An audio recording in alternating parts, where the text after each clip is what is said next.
Care Minister Stephen Kinnock was left stuttering as BBC Breakfast's John Kay fired questions at him. Labour Care Minister Stephen Kinnock was left squirming on BBC Breakfast on Monday, as presenter John Kay asked him one simple question that had him stumbling over his words. The Labour politician is the son of Neil Kinnock, the former Labour leader, who recently called for the two-child cap on benefits to be scrapped.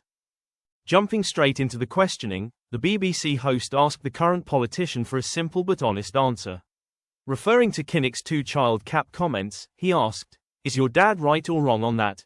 But Stephen did not answer with a simple yes or no. Instead, he skirted around the answer and explained that decisions about the budget have major financial implications as he passed the buck on to the Chancellor, saying that it was a matter for Rachel Reeves instead.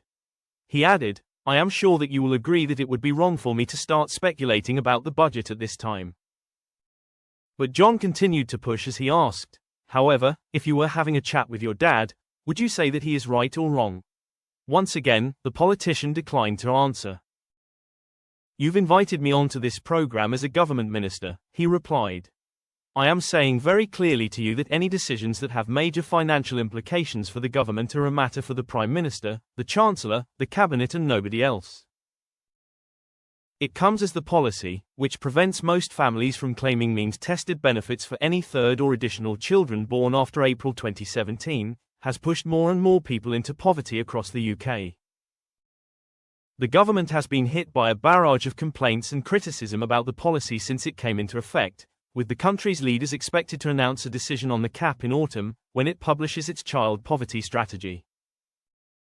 It had been due to be published in the spring but has now been delayed until the autumn, with criticism growing. Education Secretary Bridget Phillipson has openly said that removing the cap will come with a high financial cost. However, she added that the cost of inaction is also incredibly high because this scars the life chances of children in this country.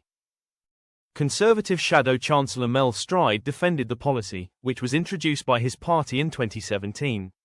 "A lot of people up and down the country go through those hard choices and often sacrifices, in order to have a large family," he told the BBC. "I don't think it's unreasonable under those circumstances to have a cap at the two-child level for those who would otherwise be relying on benefits for further children.